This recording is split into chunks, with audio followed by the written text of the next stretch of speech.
ये वीडियो केवल शैक्षिक और जानकारी के उद्देश्य से बनाई गई है। इसमें दिखाए गए पात्र, घटनाएं और विवरण ऐतिहासिक स्रोतों और शोध पर आधारित हैं। हमारा उद्देश्य किसी की भावनाओं को ठेस पहुंचाना नहीं है।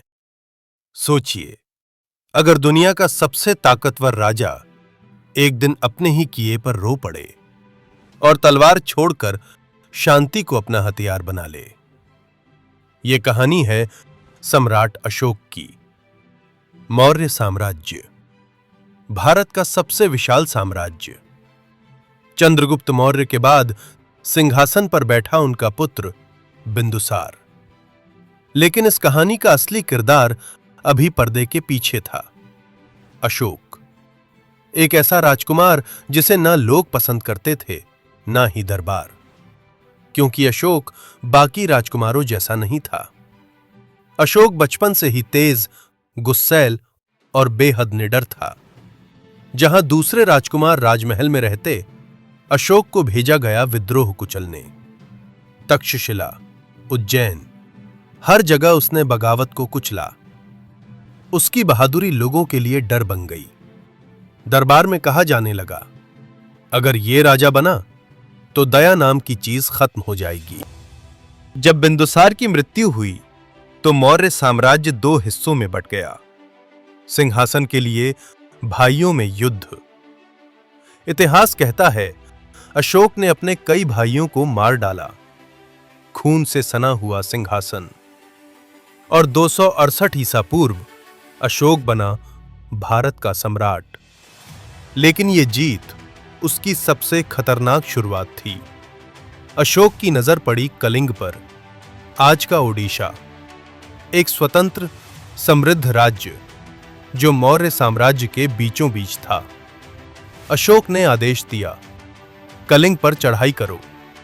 जो हुआ वो इतिहास की सबसे भयानक लड़ाइयों में से एक था।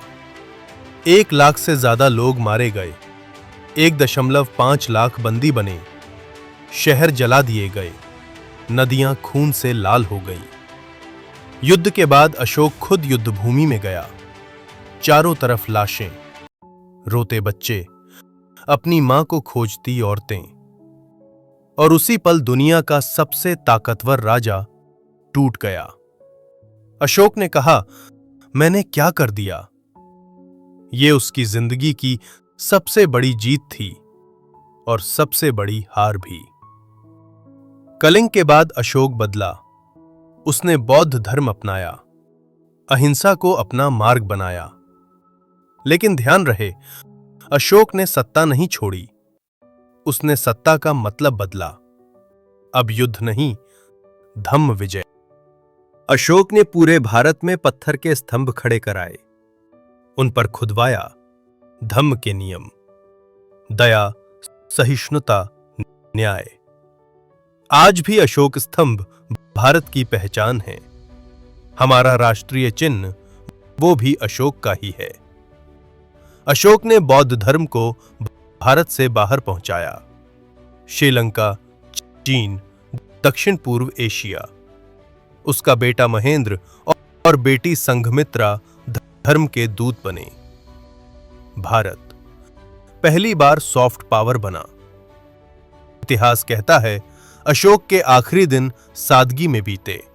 कोई भव्य युद्ध नहीं, कोई घमंड नहीं, बस एक सम्राट जो खुद से जीत गया था। अशोक हमें यह सिखाता है, सबसे बड़ी जीत दूसरों पर नहीं, खुद पर होती है। जो राजा खून से डराता था, वो आज शांति का प्रतीक है।